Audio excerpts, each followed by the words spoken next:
لەم شارەدا سروشت هەر 4 وەرس توانای وەڵامدانەوەی چاوی گەشتیارانی هەیە. دەتوانن ڕۆژانە گۆڕانکاری ڕەنگی ئاوەکە بەهۆی تیشی خۆر ببینن.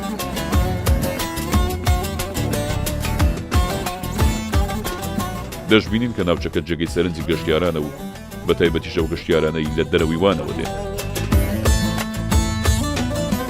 لە ماوەی 7 مانگی ساڵی 2022 225,000 گەشتیاری ئێرانی هاتوونەتەوان. بەهۆی ئەوەی شاری وان نزیکە لە ئێران و دەکرێت بڵین لە پاڵ ئێراندایە گەشتیارێکی زۆر دێنە ئێران. تا دێ وان زیاتر بەناوبانگ دەبێت بە تایبەتی لەگەڵ گۆڕانی کەشوهەوا.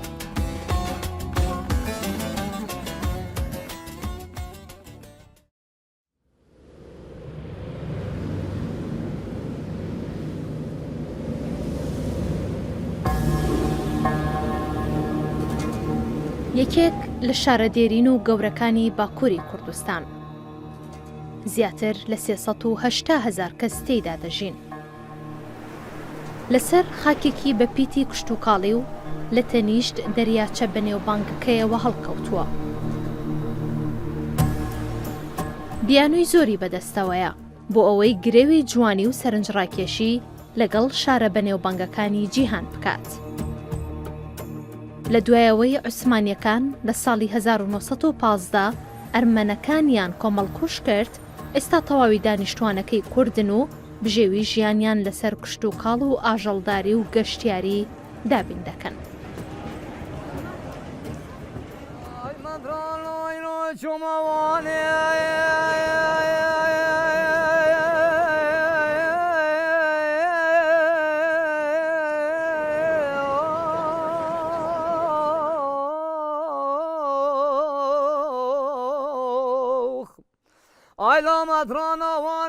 بەریا زاینê 3000 salan di destê urartuyan da wan hatiye avakirin. Navê wê çaxê navê wan jî Tuşba ye. Jêra dibêjin Tuşba Urartuy. Urartuyî ce navê Tuşbayê tê wateya welatê Rojê. Bajarê Rojê. Taybetmendiya Urartuyan li ser cokên avê an jî em bêjin endezyariya avê heye. Di dîrokê de herî zêde bi endezyariya avê tên nasîn. Ya din mesela bo vê mînak vê derê kanala Şamiran kanalî heye. Coka Şamiranê ji navçeya Payîzavayê dest pê dike. Ji vê derê hettanî tê nava bajarê wanê, ji bajarê wanê derbasî nava gola wanê dibe. Şimdi biz bunun farkındayız. Belki böyle biliniyor. ئێستا ئێمە دەیبیستین و بۆی هەیە خەڵکی دیکەش وا بزانن کە دوورگەی ئەختەمار گرنگترین و خۆشترین شوێنی وانە. بەڵام وانە ئێمە لەوان لە ڕێی پێشبڕکەیەکی فۆتۆگرافیەوە کە بۆ یەکەم جار بۆ ئەنجامی بدەین ویسمان ئەم تێگەیشتنە بگۆڕین. کاتێک دەگوترێوان ئەمە نەمان دێتە بیر. پشیلەی وان، پەنیری وان، قەڵای وان و دوورگای ئەختەمار.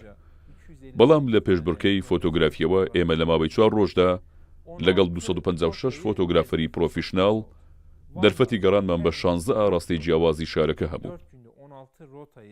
لە هەر ڕۆژێکدا ئێمە بە 4 ئاڕاستەی جیاوازدا دەڕۆیشتین. ئێدی گەڕان و وێنەگرتن درێژەی هەبوو. خۆی ئەم وێنانە زیاتریش بوو، بەڵام ئەوەی پاڵێورە بەرهەمی 4 ڕۆژ بوو. بۆ نمونە ناوچەی باشکاڵە، ئازیز تۆماس، کەنیسەی سەینت تۆماس و گوندی ئین لەگەڵ تافگەی مرادیە. هەروەها قەڵای وان و وانی دێرین. ئەمانە گرنگترین شوێنە گەشتیاریەکانی وانن. Aslında Van'ın en önemli diğer turistik alanlar. یەکەمین جوڵەی گەشتیاران بە سەردانیکردنی دەریاچەکە دەست پێ دەکات کە بە گۆلی وان ناو دەبرێ. لە نێوان پارێزگای وان و بەدلیس هەڵکەوتووە.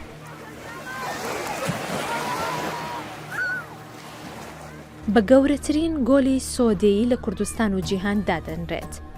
پانتاییەکەی 3500 کیلۆمەتر چوارگۆشەیە، قوڵترین شوێنی 451 مەترە.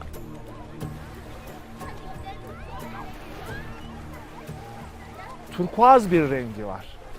Tam bir turkuaz renge sahip. ئاوەکەی پاک و بێگەردە. هەروەها ڕەنگێکی جوانی هەیە. دەتوانن ڕۆژانە گۆڕانکاری ڕەنگی ئاوەکە بەهۆی تیشی خۆر ببینن. ئەو گۆڕانی ڕەنگە فستیڤاڵێکی زۆر جوانی دیمەنە. جوانی ڕەنگی دەریاچەکە و بێگەردی ئاوەکە کاتێک تێکەڵ بە تیشی خۆر دەبن تابلۆیەکی ناوازە پێشکەش بە دەوروبەر دەکەن بە تایبەتیش لە کەناراوەکانی باشوور و ڕۆژهەڵاتی دەریاچەکە.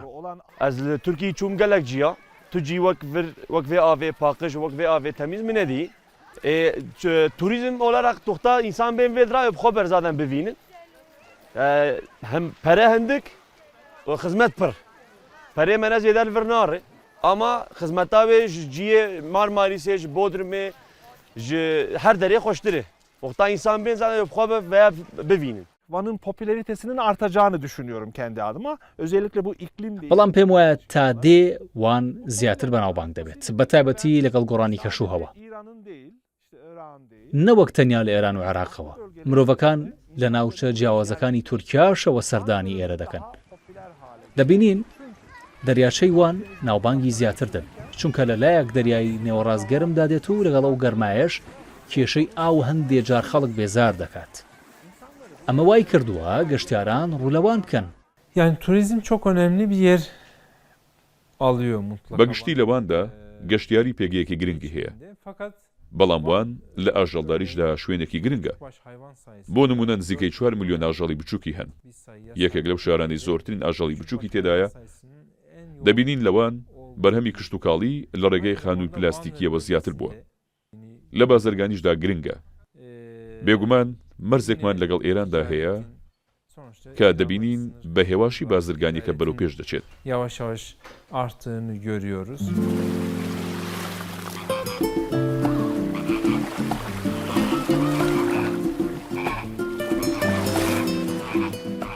فلامینگۆکانی وان ئەو باڵندە کۆچەری سپیانەی جادوی خۆیان لە ژێر باڵەکانیاندا شاردووەتەوە چونکە لە کاتی فڕیندا ڕەنگیان بۆ پرتەقاڵی دەگۆڕێت.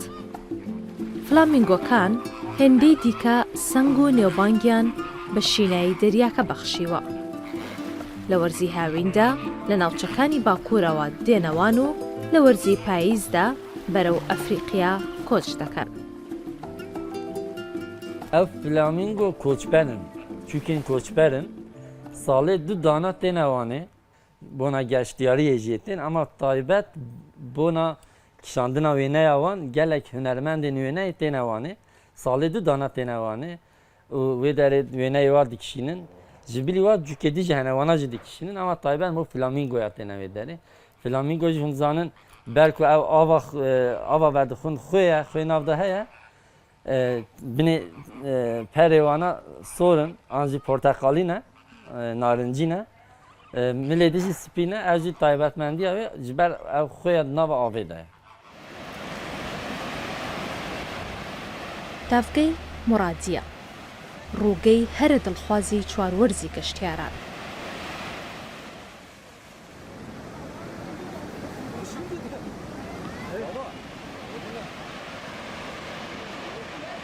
هەفتا و 5 کیلۆمەتر لە باکووری ڕۆژهەڵاتی وان دوورە بەڵام سروشتە جوانەکەی هێندی دیکە وان لە دڵی میوانەکانی نزیک دەکاتەوە.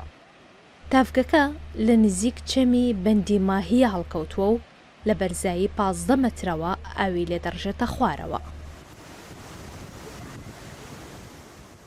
Well, of course, having lived in Turkey for a long time, we tend to know much more about ئەو ماوە زۆرەی لە تورکیا ژیاوم زیاتر لەبارەی ڕۆژاوای وڵاتەکە و مێژووە ئەوروپیەکەی شارەزام.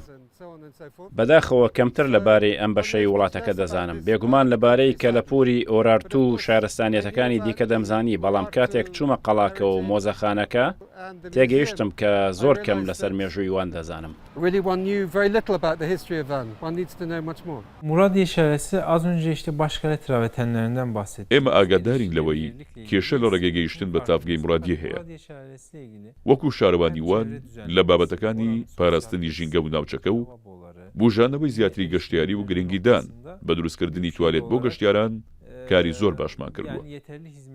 دەشبینین کە ناوچەکە جێگەی سەرنجی گەشتیارانە و بە تایبەتیشە و گەشتیارانەی لە دەرەوەی وانەوە دێن. لە نێو خەڵکی واندا قسەیەکی بەربڵاو هەیە کە دەڵێن گیرفانی ئێمە ئێرانیەکان گەرمی دەکەنەوە.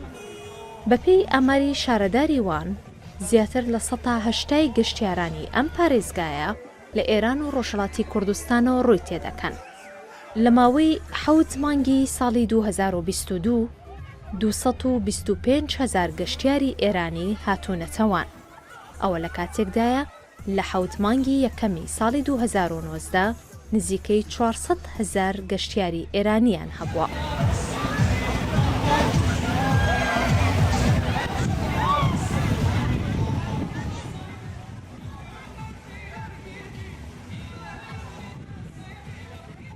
بیشتر از شهرهای غربی تهران میانید. دەبێ بڵێم زۆرتر لە شارەکانی ڕۆژاوای تارانەوە خەڵک دێنە ئێرە، تەورێز، ورمێ. بەڵام لە زۆربەی شارەکانەوە گەشتیار دێن، چونکە من لێرە دیجەیم، ئاگادارم لە هەموو شارەکانی ئێرانەوە خەڵک دێن. بەگشتی بەهۆی ئەوەی شاری وان نزیکە لە ئێران و دەکرێت بڵین لە پاڵ ئێراندایە، گەشتیارێکی زۆر دێنە ئێرە. مسافران خیلی زیادی از ایران میان اینجا، از همه شهرها تقریبا. Daha çok işte Van'ın hemen doğusunda. ئێستا زیاتر گەشتیاران لە ئێرانەوە کە لە بنپاڵی وانە بەشێکیشیان لە باکووری عێراقەوە ڕوو لە دەریاچەی وان دەکەن. 1980'li yıllarda بێگومان بە تێپەڕبوونی کات گۆڕانکاری دروست بووە. لە ساڵانی هەشتادا وان پێشوازی لە 100,000 بۆ 200,000 گەشتیار کردووە. ئەم ژمارەیە ئەمڕۆ بەداخەوە لە 25 بۆ 30,000دایە. واتە نزیکەی 30 بۆ 40 ساڵ لەموبەر هەتا بەر لە 50 ساڵ ژمارەی ڕێژەی 1.7 و گەشتیارانی سەردانی تورکیایان دەکرد، سەردانی وانیان دەکرد. Türkiye'yi ziyaret eden her 100 kişiden 1.7'si Van'ı ziyaret ediyor. Yani Van önemli bir yer. چون که من خودم توی کارهای گردشگری زیاد بودم جدا از بحث دیجی، چونکە من خۆم لە نێو کاروباری گەشتیاریدا زۆر چالاک بووم، جا لە بابەتی میوزیک کەشی گەشتیاری جیاوازمان بۆ ئێرانیەکان لێرە بەڕێوە بردووە. هەرچەند ئێستا تەنیا کاری میوزیک دەکەم و دیجەی گروپەکەم، بەڵام گروپی گەشتیاری تایبەتیشمان بۆ ئێرانیەکان هەبووە. Dolayısıyla bu amaçla geldikleri zaman parayı çok dert etmezler, harcarlar. ئەوان کە بەو نیازە گەشت دەکەن زۆر گرنگی بە پارە نادەن و دەستواڵا دەبن لە خەرجکردندا. بە تایبەتنی هاتنی گەشتیاران لە وڵاتانی وەکو لە ئەوروپا، ئەمریکا، ژاپۆن و کۆریای باشوور جاران پارەی زۆری بۆوان دەستخستووە، بەڵام ئێستا گەشتیاران زیاتر بۆ کات بەسەربردن و کەیفخۆشی دێن. بۆ نمونە ئەو گەشتیارانەی لە باکووری عێراق و ئێرانەوە دێن زیاتر بۆ کات بەسەربردن و بازاڕیکردن دێن، بەڵام بۆچی وان هەڵدەبژێرن؟ دوو هۆکاری بنەڕەتی هەن. یەکەمیانەوەیە کە وان بەراورد بە ناوچەکانی دەریای نێوەڕاست هەرزانترە، واتە نرخەکان لەوێ گرانترن، واتە ئێرە بەراورد بە ئیستەنبوڵ و شارەکانی سەر دەریای نێوەڕاست هەرزانترە. دووەمین هۆکاری ژەوەیە کە ئێرە نزیکترە.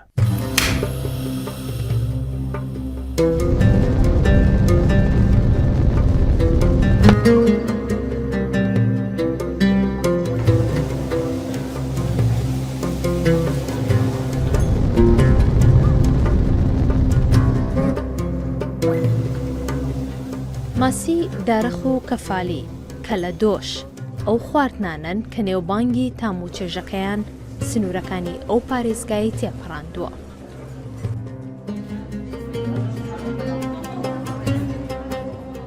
Bu Van keledoş yemeği, Van'a özgü bir yemek. ئەمە خواردنی کەلەدۆشە کە خواردنێکی تایبەتە بە شاری وان. گیای پانزاری سپی تێدایە کە ئەم گیایە خۆمان لە سروشتی شاری وان کۆی دەکەینەوە. ئەمە دەخینە نێو خواردنی کەلەدۆش. خۆمان لەوان بەدەستی خۆمان ئەم ئامادەکاریانە دەکەین. جا دەمێ پێشتان بڵێم خواردنی کەلەدۆش لە پاکستان خەڵاتی یەکەمی بەدەستێنە. پێکاتەکانی بریتین لە نۆک، گەنم، نیسکی سەوز، ڕۆنیکەرە، لە بەهاراتیش نەعنا و بیبەری ڕەشی تێدەکەین. قەڵای وان قەڵایەکی مێژوویی کە 5 کیلۆمەتر لە نێوەندی شارەکەوە دوورە و یەکێکە لە شوێنەوارە مێژوویەکانی سەراستی جیهان. قەڵاکە دەتوانێت تەواوی نەخشەی شارۆچکەکە بخاتە بەردەستی میوانەکانی لەگەڵ دوورگەی ئاختەمار لە نێو لیستی کاتی شوێنەوارە مێژوویەکانی جیهاندا تۆمار کراون.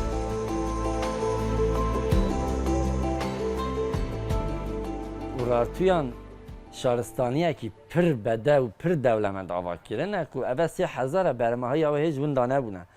Ê ku winda bûne yani yê mayîne sadî belkî 10 mayî be, sadî 20 mayî be, sadî heftê winda bûye dîsa hemûyê wî wê çavê ne. Belkî wextê Osmaniyan an jî şaristaniyên din çend mizgeftek mabin.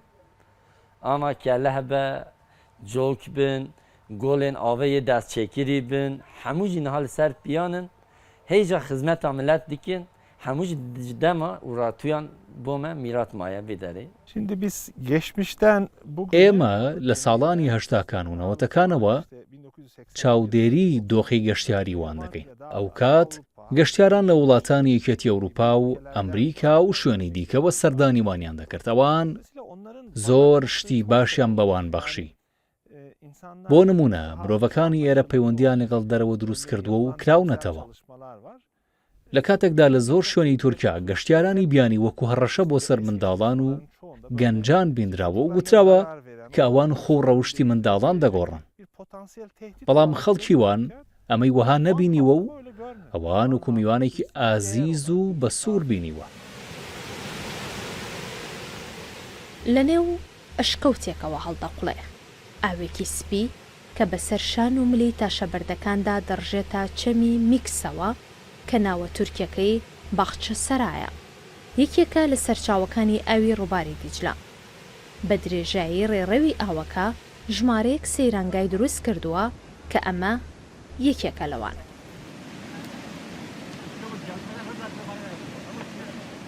ئاوێکی خۆشە لەوە. هەر ڕۆژێ ئەینیان داملای ئاوا جەنەتێت کەوتە ناویدا. ملەت هەر دەرەکی دێتە لەها گەشت تێتە تەماشیوی ئاوێ.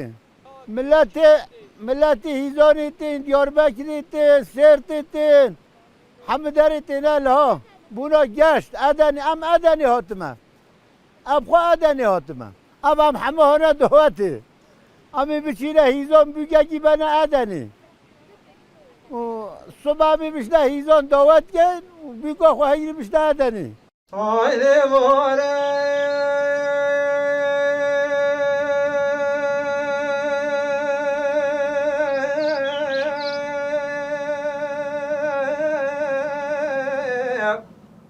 گۆڕی هەڵبەستوانی بەنێوبانگی کورد فەقێ تەیران. ئەو هۆزانوانەی یەکێک لە شاکارە ئەدەبیەکانی لاوانەوەی ئاو و چەم و جۆگە و جۆبارەکانە. کاتێک دەتەوێت گۆڕەکەی ببینی، هاوکات گەشتێک بەنێو شەنگ و شۆخترین گوندەوارەکانی ئەو ناوچەیەشدا دەکەیت لە ناوچەی میکەس.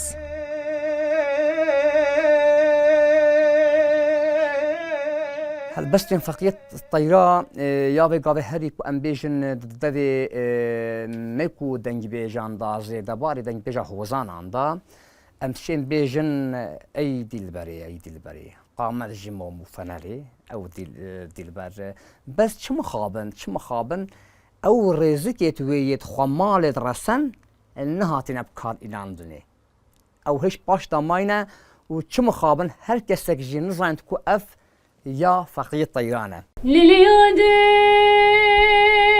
بنێ وەزێ چومە جەمە بشەرگا شەوەتێ ئاخ دایر بنێ وەزدا کێتێ ئاخ سەبرام تێلێ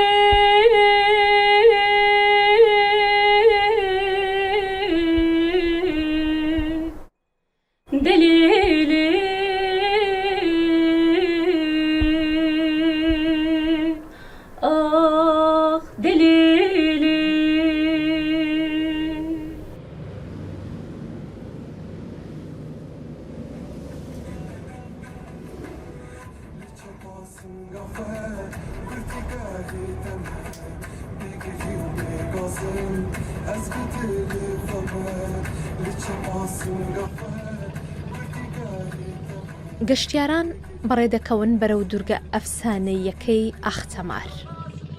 25 خولەک ڕێگای کەشتی ساڵەهای ساڵە دوورگەکە چیرۆکی ئەڤینداری شوانکارەیەکی کورد و کچە شایەکی ئەرمەنی بە نێوی تەمارە بۆ میوانەکانی دەگێڕێتەوە.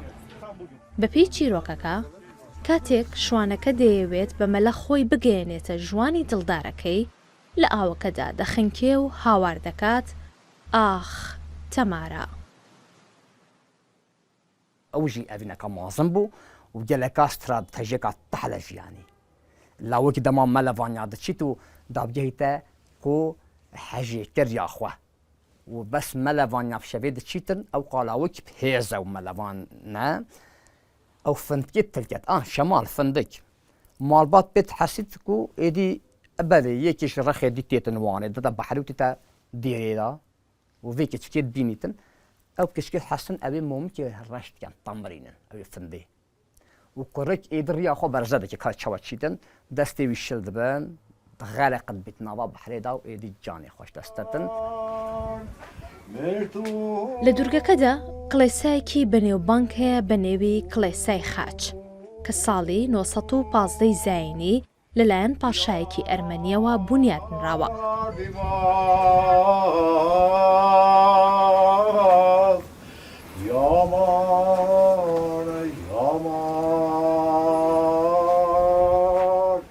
لە وەرزی بەهاردا جوانی درەختەکانی بادەم و لە وەرزی هاویندا تێکەڵبوونی شینایی ئاسمان لەگەڵ شینایی دەریاچەیوان هەروەها لە زستانیشدا بە پۆشینی تارای سپی وێنەیەکی زۆر جوان بە ناوچەکە دەبەخشێت.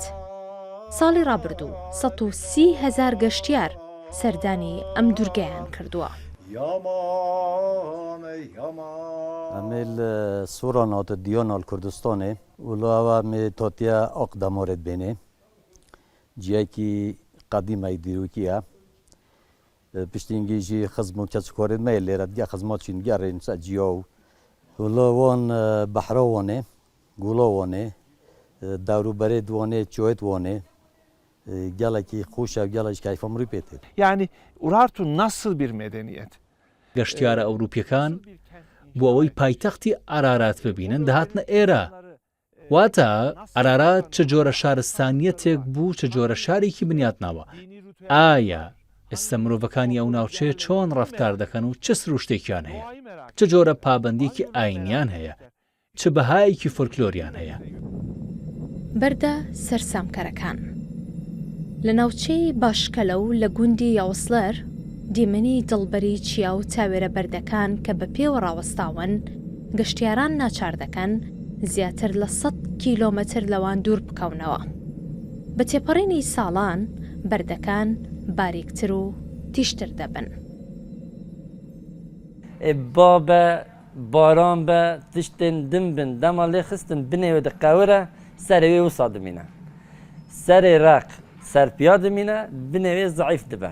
Wisa ew berhem derketiye berhemekî xwezayiya sürüştiye wisa derketiye li wê derê germav jî hene germavên jêra dibêjin tranventel dema av derkete ser rûyê dinyayê ew kirêca nava avê da zihal dibe wekî berfê spî dike dimîne wekî hewzan dimîne.